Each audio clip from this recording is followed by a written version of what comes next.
we're just trying to get over. Now it's finished, now that we're through, I can be honest with you. I'm not playing around no more. I won't open my mouth no more. 'Cause words fall stupidly on the floor. Gotta find one who's just my type, that special someone who believes my hype. I won't open my mouth no more. The honeymoon's over.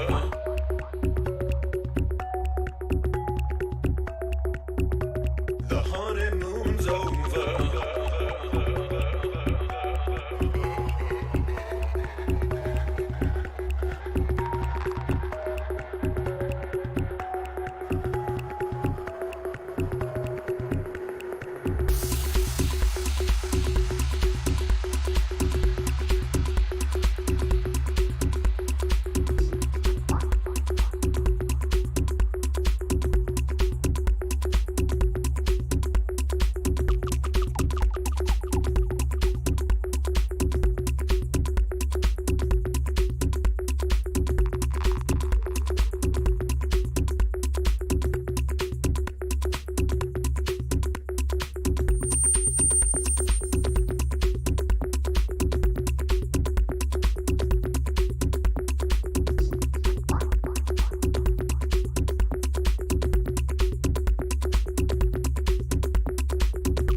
Hello everyone and welcome to, this special broadcast of Gamereactor Live because, PlayStation is about to take the stage and, tell us a little bit about what is upcoming for all you PS4 and PS5 owners out there. It's going to be, at least 10 games discussed. They're not going to talk about hardware or stocks or, business stuff. It's going to be 10 games coming up. We're cautiously optimistic about what they might be showing. But for the occasion, I got several of the Gamereactor editors to come together and talk a little bit about what they hope for and what they're expecting to see on today's show. So, let's have a little pre-show and hear from the Gamereactor experts on what we might be seeing in 28 minutes time. So, let's check that out, shall we? Over to Magnus. Thank you, Dory, and welcome to this small pre-show we've decided to do because we don't there's no other big expo events that we can cover. So the best we are getting is these small, semi-small at least, online events like the State of Play that was announced just a couple of days ago. We don't know much about it. All we know is that Sony is set to offer what they describe as deep dives into some of the exclusives and smaller titles that are coming to PlayStation platforms within the next period of time. So that's a pretty broad description. So we've gathered a few of our trusted editors here in a small broadcast to sort of speculate what we can expect to see. So I think it would probably be best to throw it over to Eirik first to see what he semi knows or what he wants to tease about what we can expect from the broadcast that begins in half an hour's time. Eirik. I'm not saying shit. I'm just messing with you. It'd be a little bit fun to see because as we experienced with the Nintendo Direct, I think many of the companies are somewhat careful about what they're showing right now because COVID is obviously affecting the industry. But with them saying that they'll focus on some of the third-party and indie games they showed off during the June event last year. I'm guessing to put expectations in an appropriate way. I think we can expect more from Oddworld Soulstorm, even if we've seen it a few times already. Last thing we heard, it was set for this spring. Jobless obviously makes sense. Maybe they're crazy enough to make people angry again by showing off GTA 5, tricking people to think it's GTA 6. People have been talking about Kenna, Bridge of Spirits. That game is still coming in March. We'll see if that's true. Little Devil Inside, obviously, set for spring. But just to speculate, maybe getting you guys talking, what about those rumors about Final Fantasy VII Remake getting a PlayStation 5 edition?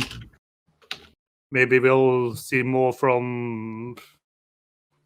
Well, when Insomniac told us that Ratchet & Clank would release in June, they also said that learn the name of the female Lombax, quote-unquote, soon. Maybe we'll get something from first party in that regard, but then again, Returnal is closer. I don't think they want to overshadow Housemarque's, at least my anticipated game from Housemarque. It's difficult to say, but I'm looking forward to it. How about you, Dev? What are you looking forward to? I was nodding. We are totally expecting the Final Fantasy VII Remake announcement for PS5, as Eric was mentioning. Even in the very Square Enix-ish way of charging PS4 owners again if necessary. So that's definitely one of the announcements we are expecting tonight, as the exclusive rights to the entry might be expiring really soon. So that's one thing we are actually expecting. And yeah, I also like the trolling mention. With the concert, is that what you're referring to? No. The way Eric pictured GTA 6 being GTA 5 all over again. One thing I really loved about the Nintendo Direct the other day was the trolling with Xenoblade and the Smash characters. I really, that's a personal opinion. I really want something comedic and humoristic tonight as well. I think that we all have to take these less seriously. I think it's going to be a slow pace in terms of the games we're expecting to release in the first half of the year. There's going to be several delays for sure. And I also personally expect some PS4 love. I think it's very clear that many people really can't get their hands on a PS5. It's really difficult. Many friends of mine are really trying to buy one in Spain, and it's really out of stock everywhere, and same for Xbox. So they have to give some love for PS4, at least for the first half of the year. Well, there is some love, at least in the sense that some of the games will still continuously come to PS4, but you're thinking like PS4 only announcements, or not only? I think it's a tricky position they are at right now, because several of the launch games for PS5 were also releasing on PS5 launch. We're also releasing on PS4, right? Which was slightly disappointing for people looking forward to PS5 and proper exclusive next-gen games. So until Ratchet & Clank comes and sets a clear difference, I think you cannot do that. And I don't think they're releasing PS4 only games either. So might be a bunch of minor second-tier titles, like keeping the pace. Exactly. Of PS4 longer. What about you, Ben? What are you excited about? If we're on the topic of speculation, well, first things first, God of War is expected to be delayed at some point. We've seen the rumors left, right, and center. So, and it's a game that, you know, everyone is really excited for this. I wouldn't be surprised if for a lot of people, God of War Ragnarok was sort of, you know, the premier Sony title coming out over the next few years. So they're going to have to make an update at some point. You can't just leave us in the dark all this time. So, you know, could we be getting a delay announcement for that? Probably. Then as well, at the same time, we got Horizon Forbidden West coming, which we saw an announcement trailer however many months ago, but that's supposed to be coming this year. So will we be getting something related to that? Yeah, and it should also be stated in relation to Horizon Forbidden West that in the actual GQ magazine article, Jim Ryan himself said that he feels good about the game releasing in 2021, which is, as Eirik said, the tricky thing is that things just change, and they change quickly. But it does seem at least that this is the premier fall title, especially now that Gran Turismo has moved. So it would make sense. I mean, the thing is, I think that the quantifying statement here is deep dive, where it seems to me that it's not going to be that cavalcade of small 1 minute to 1 minute and 30 trailers. Sure, there's probably going to be some of that, particularly, I think, to Eirik's point, putting a firm release date on Kena and Little Devil Inside and Soulstorm makes sense. But I think the majority of those 30 minutes is going to be making sure people know what Returnal is, and making sure that people know what Ratchet and Clank is, that to sort of quantify and qualify what like the immediate future for PS5 owners is going to be like. Whether or not there's room for Horizon is a big question mark in my book. On the topic of Kena, would it be out of the realm of, you know, impossibility if it had the same fate as Destruction All Stars and it launched straight on? No. PlayStation Plus now? There's two of them. I get them confused all the time. They're very similar. Well, going back to the GQ article, he basically said that that they were really positively surprised about the way of launching new sort of console exclusives onto PlayStation Plus, like they also did with Bugsnax, which apparently must have shown good results for them. So I think it is something we can expect them to see in the future. In regards to Kena, it's an odd thing. I would have hoped they would have made a bigger deal out of Kena. I mean, it looks so good. And whether or not it's because Ember Lab simply isn't ready, or it's because that Sony does not see the potential in the game, I would have wished that they would have done a No Man's Sky with this and sort of amped it up a bit, made sure that it got the love and attention. But it feels odd to me that game would be out in a month with only a teaser trailer and a handful of like bull shots. But of course, anything is possible, and COVID-19 is odd and stuff. What about you, Kieran? What are you looking forward to? What are you hoping to see? Well, I guess you kind of touched on a lot of things that I wanted to kind of mention there. I think like we do need to see more about Kena, because like it was supposed to be a PS5 like launch window kind of title, and now it's been pushed back. And I guess when we were doing the kind of games to look for March and going over what was coming out in the month, I realized that was there, but there's no concrete release date set to it. There's kind of nothing kind of going on around it, despite it having this kind of Pixar-esque look and looking really good. So I'd kind of like a deep dive into that and just kind of having a look at what it has to offer, because it is one of these bigger kind of games that Sony's got for the first half of this year. So also, maybe one of you can touch on that. But as far as I can recall, the reason we think Kena is launching in March and The Little Devil Inside is launching like during the summertime window was this trailer, which put a bunch of release windows on different upcoming, like for instance with Project Athea from Square Enix as well. But as far as I can recall, Sony basically said afterwards they sort of corrected themselves and said, well, actually none of that. So it also seems to me like that they might have put some information in there that they weren't ready to share, which is one theory.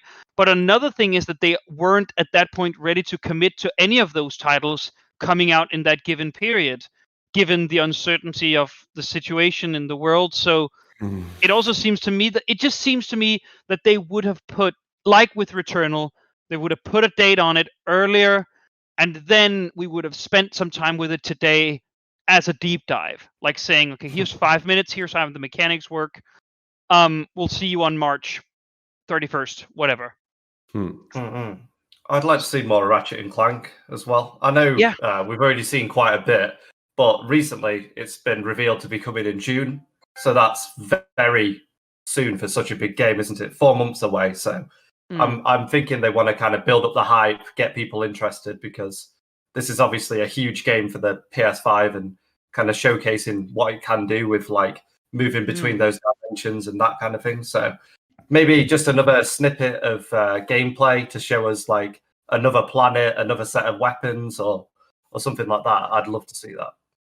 But we can all agree that we're not going to see like a surprising reveal of a major new, like no new Uncharted's, no remake of The Getaway. Like we're not going to. Are you guys agreeing with this? No. What about sorry, Kieran. What I was just about to say, a surprise sort of like next gen upgrade for, I don't know, maybe like The Last of Us Part 2 or something like that. Something that, enhances it, makes it better for PlayStation 5. That's what the guys were talking about with Final Fantasy, right? I mean, that's what they're talking about with 7 Remake. That will be Final Fantasy's role. I think it's interesting what you just said, Magnus, in terms of timing and not just release windows throughout 2021, but also communication. I think it's been interesting to see. I think this was not, I won't say improvised, but I think plans changed for both releasing and communicating games for the past few weeks at Sony. It seems to me that both this state of play and the way they communicated about PSVR 2 the other day, I won't say it was reacting to what was otherwise a Nintendo announcement-filled week, but it was weird and interesting in that way that, first we release all this teaser, these D-Days about the headset, and now we schedule this state of play. I think that has to do with that notion of we can't release this soon, so let's communicate about that so that people are engaging with exactly stuff. So I think I don't know what you guys think. I don't think it's reactive in any way to Nintendo announcements, but I think it was interesting to find out about these little communications and announcements. It's also just I don't know if you guys felt the same way, but there a couple of days ago when we had the GQ magazine stuff and the reveals that came from that, and the stuff that was going on over at PlayStation Blog. I mean, Play at Home with Ratchet and Clank, the state of play news on that evening, PSVR, Gran Turismo 7 being delayed.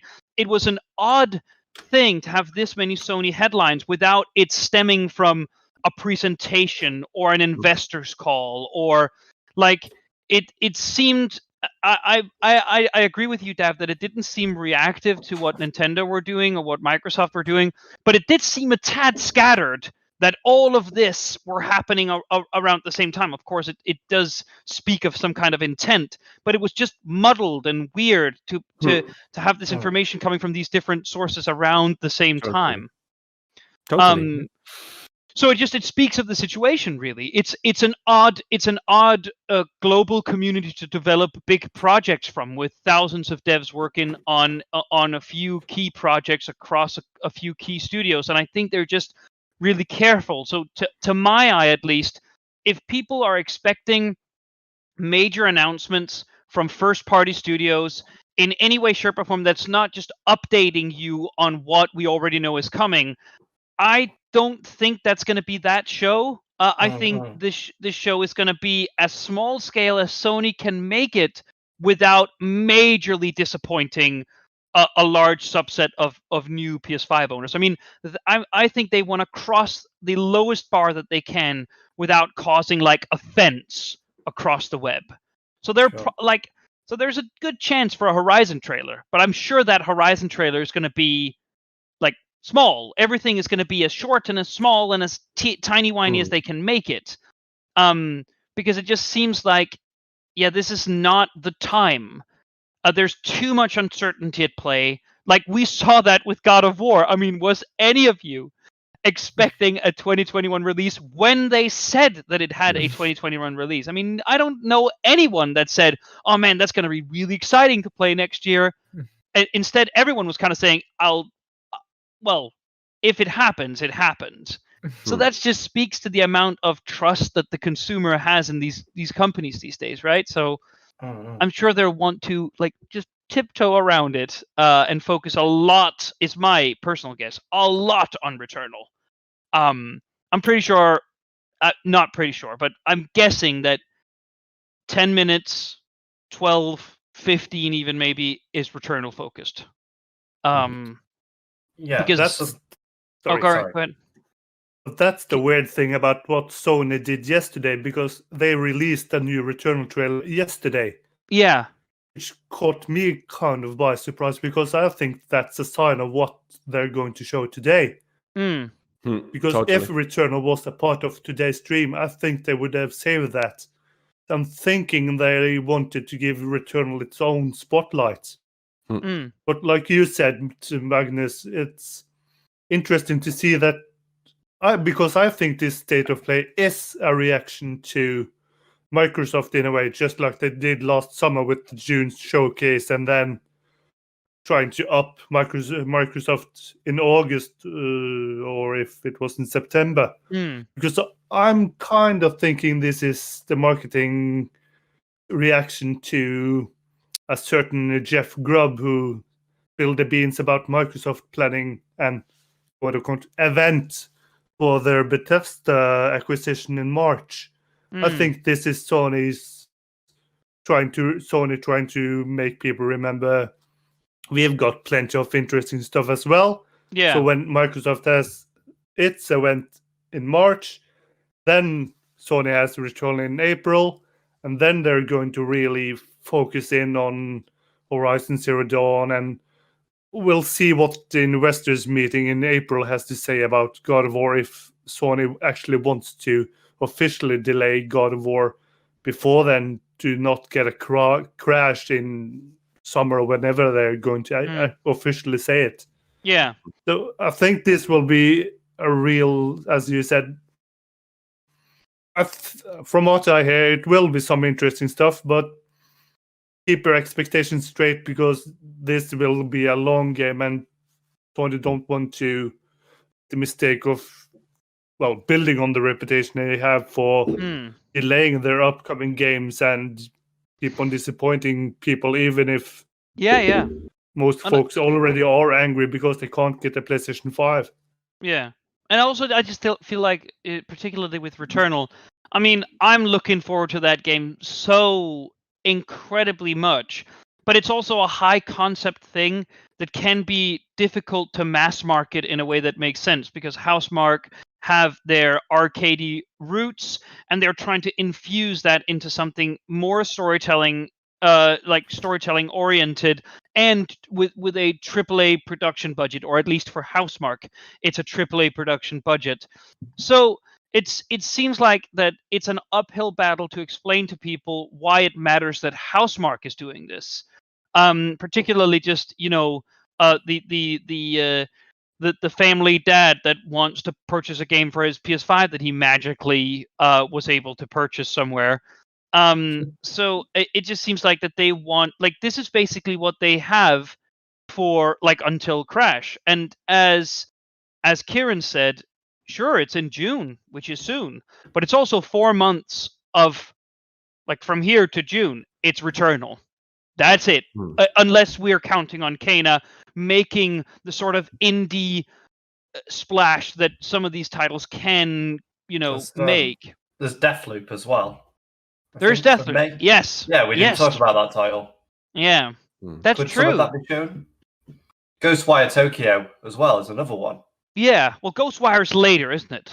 That's late in the year. I mean, Deathloop makes sense. It's a launch in May, which is perfectly, by the way, in between Returnal and Crash. So, but I don't know about if you guys are expecting like more Deathloop, or are they basically just gonna, fulfill their exclusivity agreement? But there's no reason to really brand the studio like Exactly. or this collaboration as anything significant, because as soon as Deathloop is out of the door, well, the jig is up. And the rumored March event is around the corner, so that wouldn't make much sense for. Eirik, is it true with this March event from what you hear? Yeah, but don't expect anything like a direct or something. This is, from what I've heard, is that this is basically just telling investors this is why we spent all that money on Bethesda.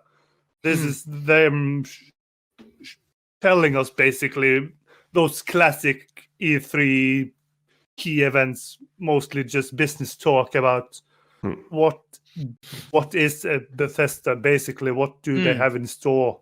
Right. So it's obviously not it's from what I hear, obviously take this with a grain of salt. It's basically just what we spent our money on, what is planned for the future. Don't expect 20 minutes of Starfield gameplay or stuff like that. But obviously, Microsoft has shown that they're willing and able to respond to Sony's marketing as well. So maybe they are able to make some kind of big announcement there, but I don't know. Well, that it is going to be exciting. I mean, the first 2 months here has been a bit of a drought. There's a couple of reasons for that. COVID-19 being one of them. New consoles having to kick into gear is another. And well, usually January and February are quieter than some of the year's subsequent months. So it's going to be great to see what we have in store for PlayStation 5 over the course of the year. And also this event that you speak of, as business as it might be. So the State of Play is about to go live. So we're going to kick it back over to Dory. That's going to pull us into this surprising State of Play to see what Sony has in store for us. So thank you for now. And thank you to all the editors here that participated. Back over to you, Dory. Yep. So there we have it. I have to say I agree with most of the, well, if not all of what they were talking about, because I mean, this is, for me, I'm thinking this is a very interesting time for PlayStation, because first of all, I mean, they have this new console, the PS5, which they want to sell, but it's sold out everywhere. So they've sold out all of the units that they have been able to put out on the market. So of course they want to have big games coming to it, to interest people and keep the people that have bought it happy. But they also can't sell more at the moment. So they don't want huge games to hit now when they, can't sell even more hardware and more units of the game, because when they get more units on the market later on, later in the year, early next year, those games that came out when people couldn't buy the machine, will they all go back and buy the game then? I mean, it's kind of, and also of course they have to keep PlayStation 4 owners happy, because they have a whole host of those on the market, so they kind of have to keep them hooked a little bit until they can switch on over to the new machine. But I mean, in the description of this event, they talk. It's going to be short. It's going to be about 30 minutes or so. It's going to be to the point, and it's going to feature 10 games, and games that are coming out in the next couple of months. And that means, they're not going to drop some huge news on a big game that's coming out at the end of the year or early next year. They're going to focus on, again, the next couple of months. So, I mean, Returnal, we're for sure going to see something on Returnal. Kina, because it has cats, and that's awesome. And it's also purportedly coming out soon. So we're gonna see something on that. Beyond that, I'm hoping to see something on Deathloop.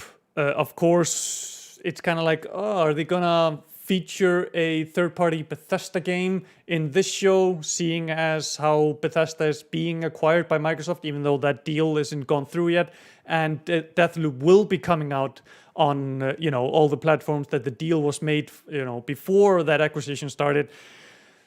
But yeah, I'm hoping to see something from Deathloop. Like they mentioned as well in the show there, Final Fantasy VII Remake PS5 version. For sure, we're going to be seeing something on that. My main question on that is, are we going to be seeing... is it going to be a free upgrade for PS4 players, or are they going to kind of add something to the package to justify that you have to buy it again? That's going to be interesting to see if they talk about that at all. If it's a free upgrade from the PS4 to the PS5 version, or if you need to, again, make a new purchase. I'm thinking, since we're pretty sure there's going to be some third-party titles in there as well, that from EA we might see something on Knockout City, maybe, that is going to launch free on PS Plus, because that is a great strategy to get multiplayer games out there and with legs. But I can see here my time is winding down, even though you can see on the show there's another minute left before that actually starts. But hey, I'm thinking we'll switch over to the live stream countdown, and you'll all wait with me in anticipation to see what PlayStation is bringing. What is the state of play in the next coming months for PS4 and PS5 owners? Well, let's find out, shall we?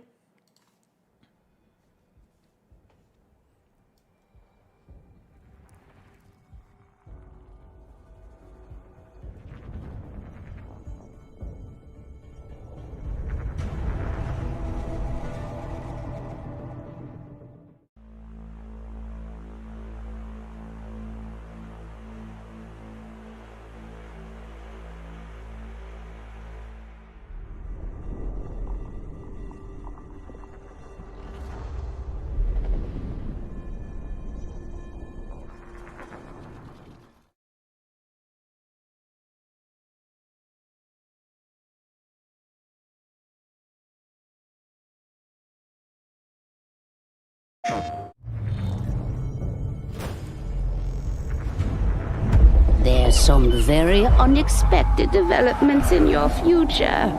Shocking events that will change the course of your life! That last part might have been a hair dramatic, but there's lots of awesome updates and additions coming to the Crash Bandicoot 4 It's About Time experience on PlayStation 5. Hey everyone, I'm Lou Studdard, creative producer at Toys for Bob. I'm here to give you the feature rundown on Crash Bandicoot 4 on PS5. That includes 4K at 60 frames per second, adaptive triggers, 3D audio, and more. Let's make this fun. Picking up where Crash Bandicoot Warp left off, in Crash Bandicoot 4 It's About Time, we find the evil masterminds Neo Cortex and Dr. Entropy escaping a once-thought inescapable interdimensional prison, leaving giant holes in the universe. What follows is a mind-bending adventure for Crash and his marsupial pals. We designed Crash Bandicoot 4 to leap off your screen, brimming with bold, vibrant environments and characters. Crash Bandicoot has always looked pretty suave, but wait until you see him spinning heads in native 4K at 60 frames per second. With the weight of the universe on your shoulders, and probably some errands to run, there's little time to wait on loading screens. The DualSense wireless controllers bring adaptive triggers to your fingertips, so you can feel the blast of Neo Cortex's DNA-changing ray gun, or feel the grip when you grapple a Tun's hookshot. Hold on tight when you feel the boost of Crash's jetboard, and really feel the suck when you vacuum his Dingo Dial. Looking to get fully immersed in the Crash Bandicoot universe? Crank it up to 11 and take your audio into an all-new dimension with enhanced 3D audio. Achieving the infamous 106% completion is the sign of a true Bandicoot master.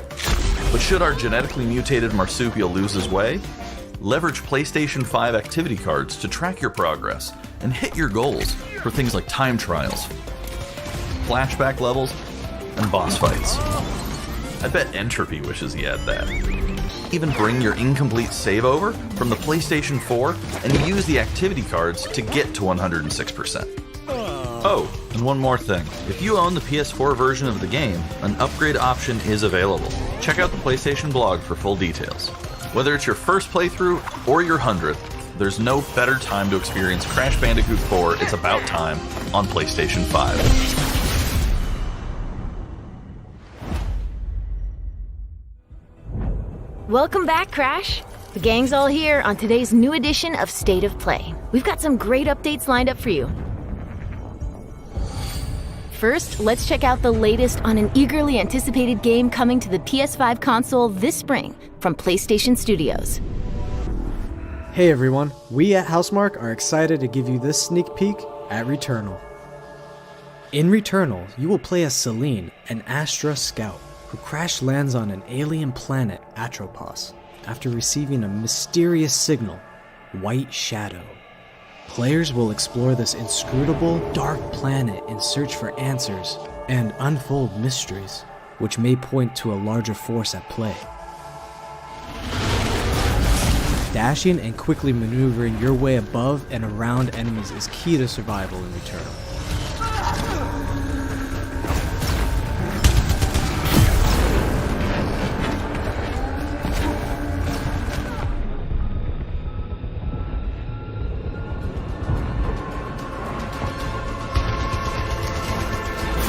With the large variety of enemies and the vast number of unique movesets each possess, combat situations prove challenging no matter what the circumstances are. Death is only the beginning.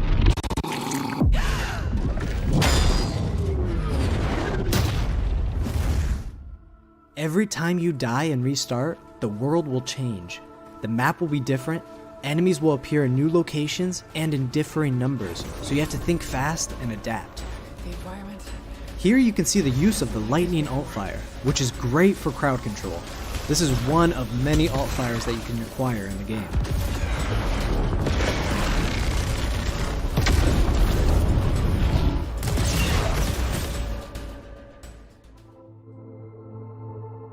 You will stumble across mysterious devices that can grant rewards to the player. These will vary from weapons, consumables, and upgrades, and they can completely change your playstyle and make each cycle feel unique. Besides the intense combat, Returnal also has a deep and engaging narrative. We allow players to piece together the puzzle that is the story of Celine, as they venture deeper and deeper into Atropos and into her personal nightmare.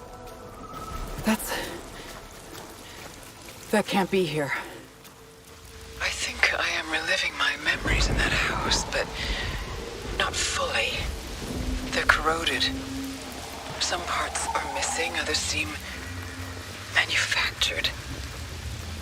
But I can remember the torment, feeling like I was losing my mind.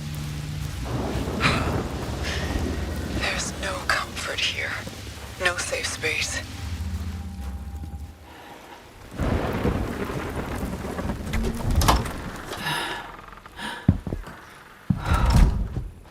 Exactly as I left it.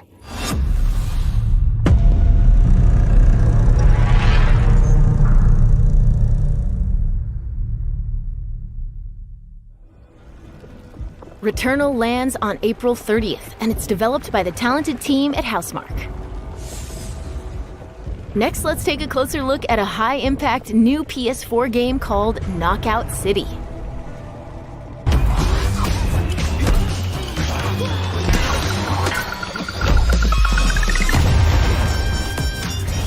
Hi, I'm Josh from Bellin Studios.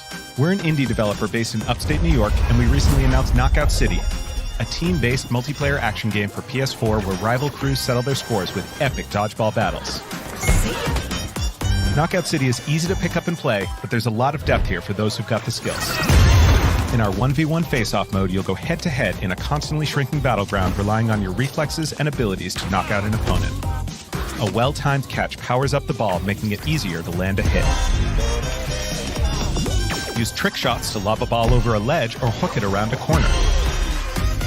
Fake a throw to mess up your opponent's timing and knock them out before they can recover. When you're in a tough spot with a ball flying your way, a last-second dodge is the difference between getting knocked out and staying in the fight. Keep your wits about you and outplay your opponent to bring home a win.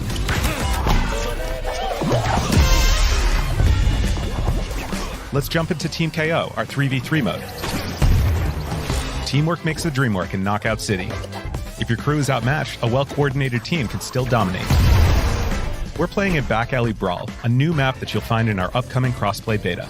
The special ball for this match is the Sniper Ball, which locks onto targets from far across the map and wham! You can take them out before they have a chance to react. Beyond special balls, each map features a unique mechanic.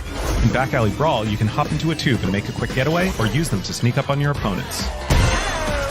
Caught empty-handed? You can literally become the ball, a new weapon for your teammate. Or risk it all. Charge up a teammate, launch them high into the air with an ultimate throw, and they'll land in a huge instant KO explosion. The team here at Velen has been obsessed with building this world over the last 4 years. Knockout City is coming out May 21st, and we'd love your help in our final stretch of development. Rally your crew and sign up for our crossplay beta at knockoutcity.com to play early on PlayStation. See you soon, brawlers!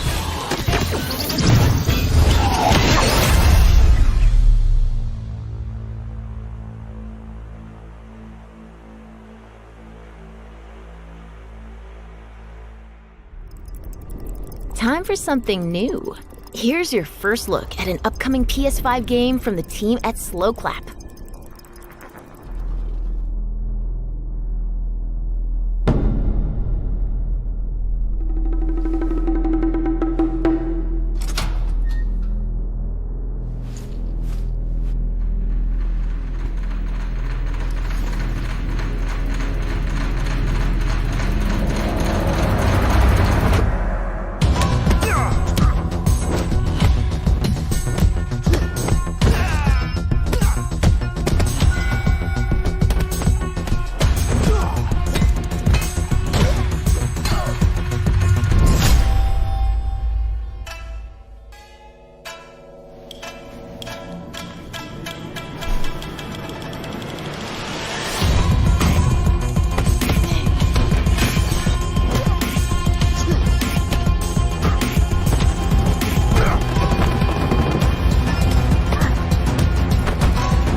That was the debut of Sifu, coming to the PS5 console later this year. Now let's get an update on Solar Ash, an epic new PS5 adventure from Heart Machine.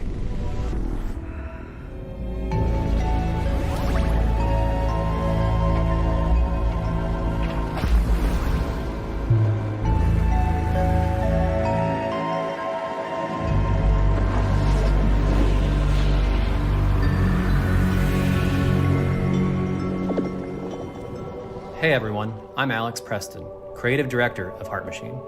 You might know us as the team behind Hyperlight Drifter. Today, I'm here to show you the first peek at gameplay for our new title, Solar Ash. Solar Ash is a huge, stylish 3D platformer focused on speed, movement, and fluidity. The game is set inside a giant black hole, known as the Ultra Void, which has been consuming everything in its path.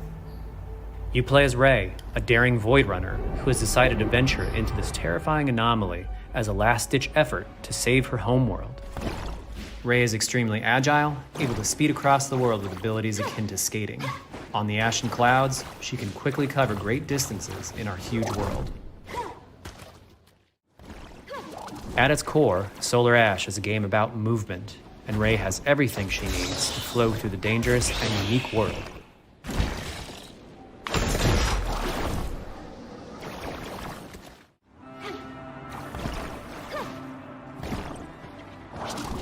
As you journey to save your planet, you'll find yourself face to face with grotesque and violent creatures.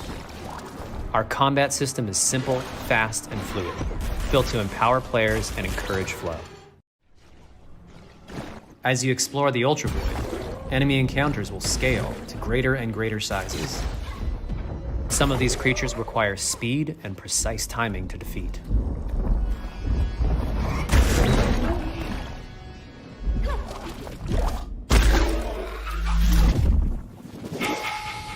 Rey will eventually need to face the massive sentinels of this void. Wretched, starved beasts that hold the key to her quest.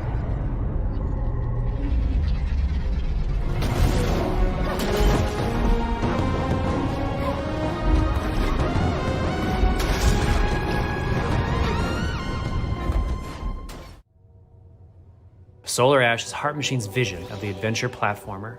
The giant spaces, the feel of movement, the flow of combat, and the high-stakes battles atop enormous beasts all come together to bring players something we think is incredibly unique, and more importantly, fun. This game is a labor of love for everyone on the Heart Machine team. We're excited to bring Solar Ash to PS5 and PS4 later this year.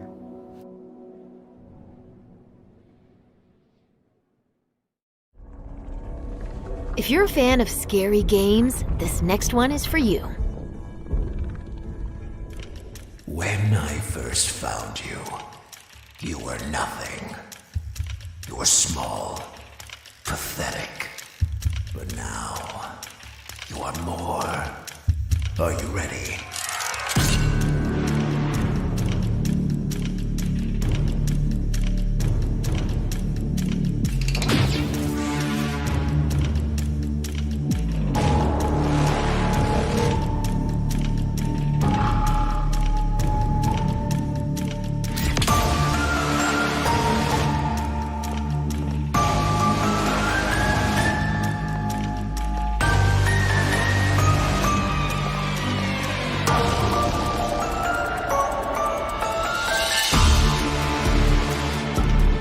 Gregory, we can get you out of here. You and me together.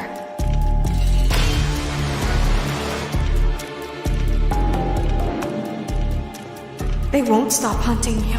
None of them will stop hunting you.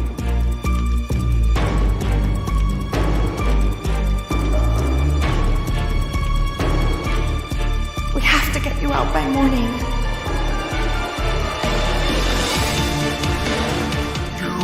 Do as I say! You will bring me what I want! And if you fail me, then you will, both of you, burn!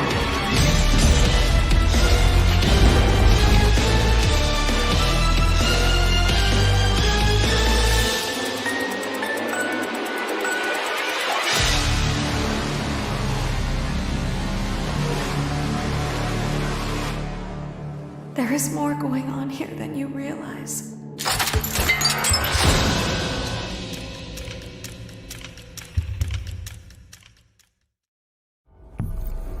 That was a chilling new look at Five Nights at Freddy's Security Breach.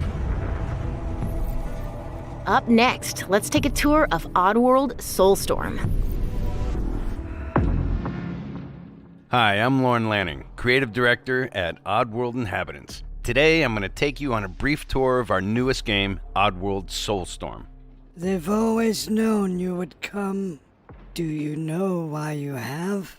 In Soulstorm, you reprise the role of Abe, accidental hero turned unlikely leader of an emerging revolution, as you do battle through weird and wonderful environments in an effort to escape the all-powerful and eternally greedy Gluckins. We really wanted to bring this world to life with what we call 2.9D platforming, which adds much more depth and immersion for the player. This sense of connection is also reinforced through the use of the DualSense's haptic feedback, as you'll now be able to feel Abe's heartbeat in high alert and suspenseful situations. There are well over 1,000 fellow Mudokons that you must try to save along the way. But they are far more than helpless workers looking to be saved. When used effectively, you'll be able to solve puzzles, harness their combined energy, and be given the tools they need to fight alongside you. And there will be times when the extra hands will be needed as you face off against an array of heavily armed enemies that will stop at nothing to find and end Abe once and for all. In order to stand a chance against this much larger threat, we gave Abe the ability to scavenge, loot, and pickpocket items from his surroundings and use them to craft an impressive arsenal of his own that he can share with others. You can also play as a non-lethal pacifist or an agent of chaos. We wanted you to have the choice. But there is one iconic ability for our shamanic protagonist, Possession. This mystical power allows you to take control of your foes and use their strengths and weapons against them, or use them to gain access to paths still ahead. The Oddworld universe is a diverse place, and this means that there are some environments and situations that require a little more thought, patience, and stealth. You'll find dark and dangerous caves, heavily guarded industrial sites, and ancient forgotten lands. Here, we've built lots of opportunities for you to test your skills and find different ways to handle things. It won't be easy. If being hunted by an army backed by a shady and wealthy organization isn't bad enough, there are also more dangers in the forms of natural obstacles, ancient traps, trials against swarming dark creatures, and industrial hazards that must be dodged, crossed, and avoided. Ultimately, Abe's journey is one of hope, freedom, and truth. There's a rich and engaging narrative to discover in a world full of lies, and we've been able to bring our characters to life like never before. In true Oddworld fashion, your actions in-game will decide the fate of Abe and all those you manage to liberate along the way, and we can't wait to see what you will do.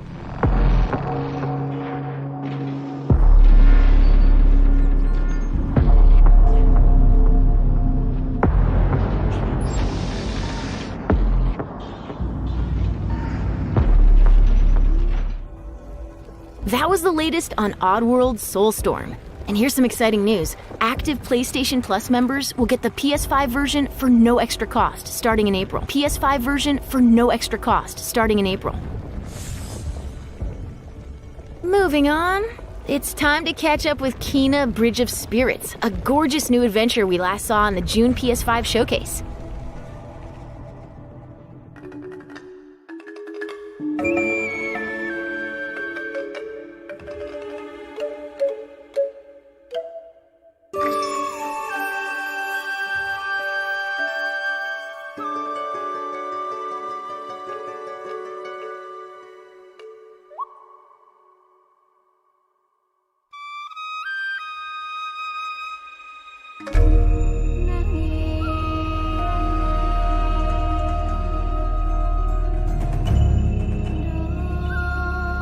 The rats seem quite fond of you. They're usually timid. Something tells me you did not come to our village looking for forest creatures. Hello, Spirit. I seek passage to the Sacred Mountain Shrine. Our village is bound to the shrine's energy. But that power faded long ago.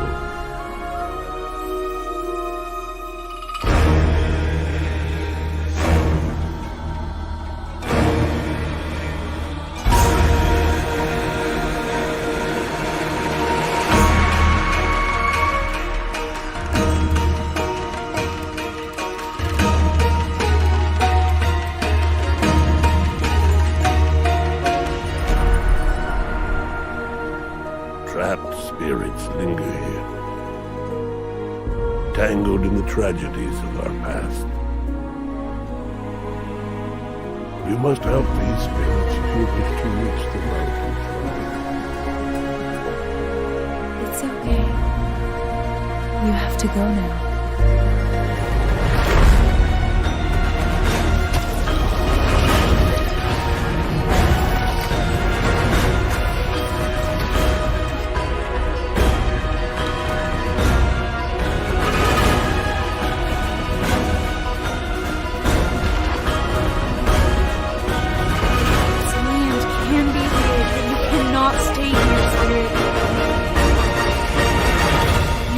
Move on.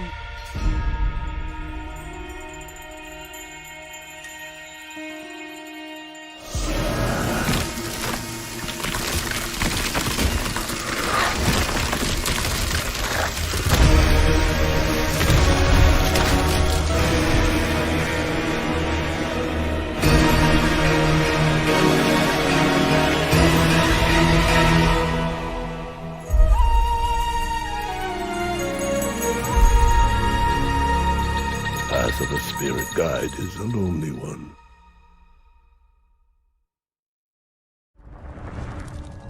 Now let's settle in for a stylish new look at Deathloop, a PS5 first-person shooter developed by the team at Arcane. Colt. What? You'll never, ever break this loop. There's no never here. Just you, me, and the rest of these maniacs. Bring it, baby.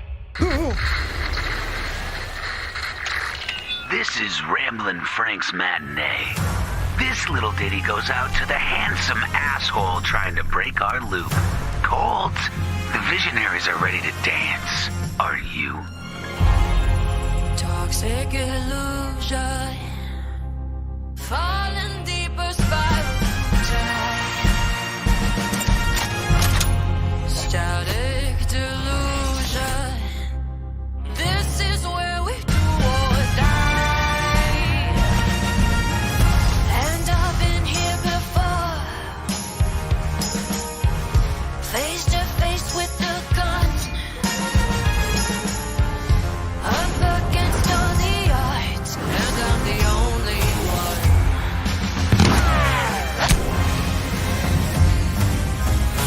Oh, I've been here before.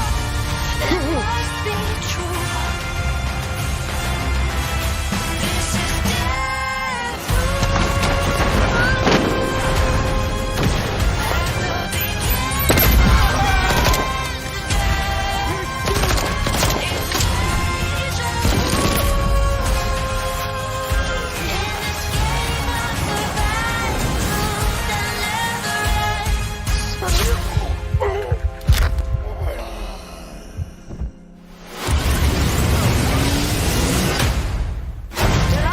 Stay still for like a second.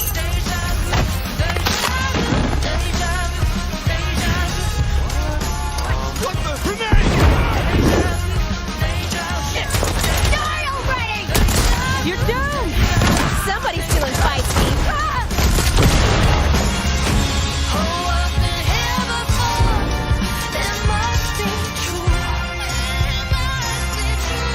This is death. At the beginning of the end again. Where you been hiding? Boy, do I got a bone to pick with you. Let's do it again tomorrow. What to do when the bullet is the same, but the kill is always new. Song's over, people. And so is Ramblin' Frank. The rest of you motherfuckers are next.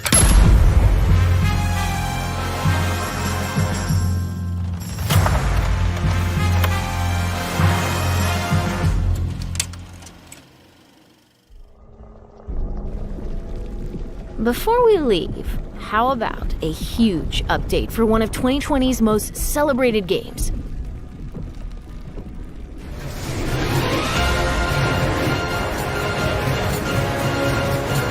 Cloud! Quickly! Barrett! Give me a break. Jesse! Barrett! Where you been? Tifa! Help me! Come on, let's push it past the red line! Now it's my turn. Got your little force right here!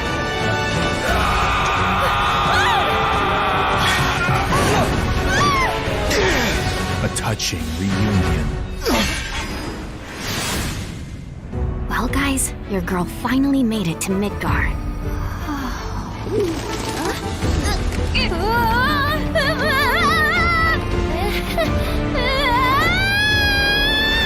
My name is Yuffie, materia hunter and elite special forces operative for the new Wutai government. We'll prove to our common enemy that Wutai is not to be trifled with.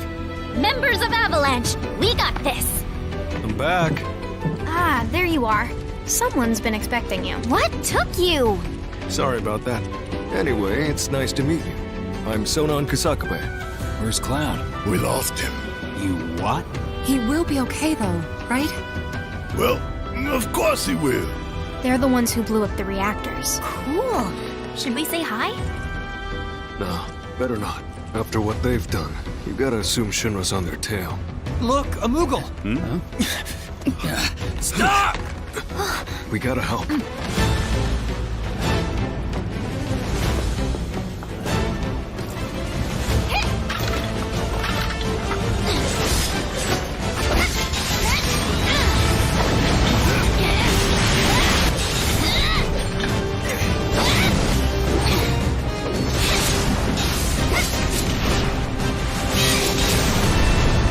No freaking way!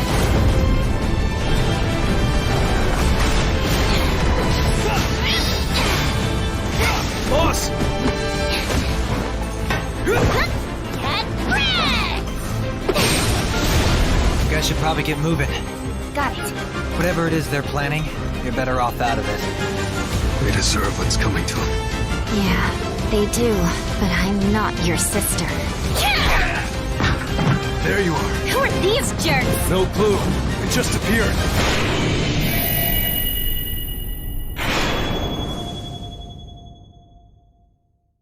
Now, let the hunt begin!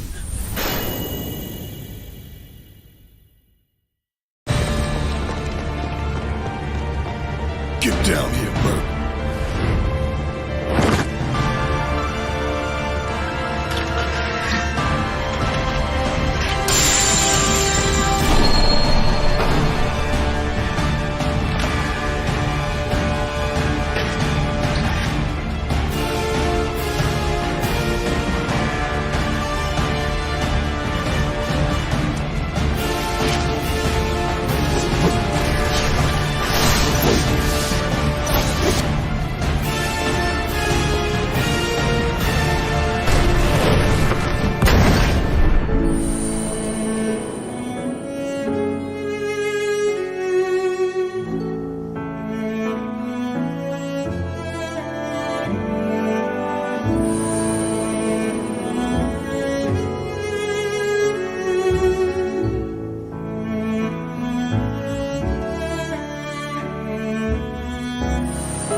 That's how ninjas do it. Yep.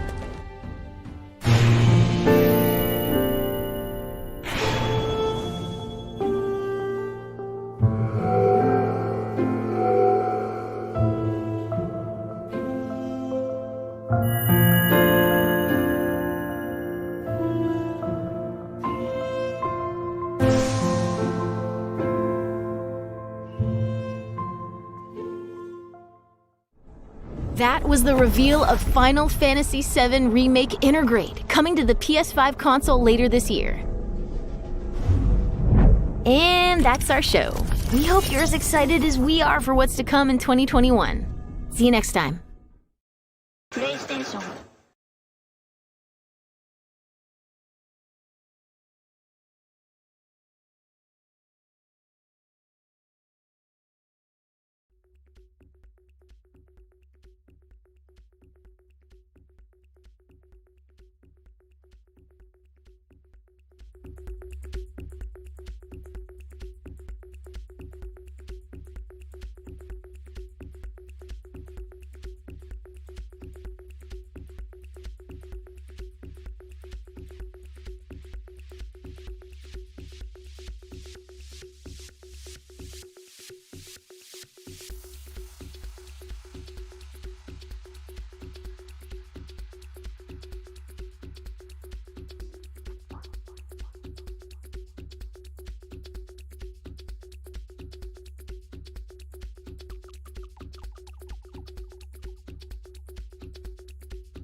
trying to get over.